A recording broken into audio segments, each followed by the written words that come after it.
Welcome to my YouTube channel. Today I will going to show you how to watch hidden folders and apps.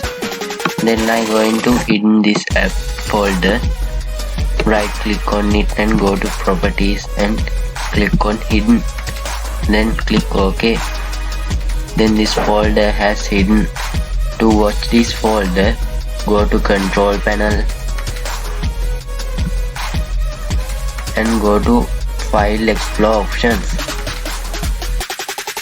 When you click on that, you can see that. Then go to view. Now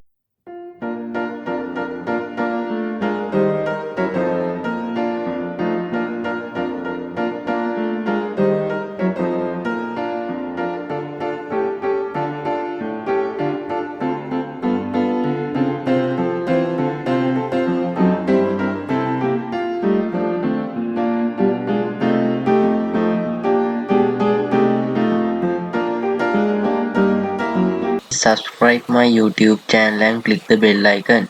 Thank you.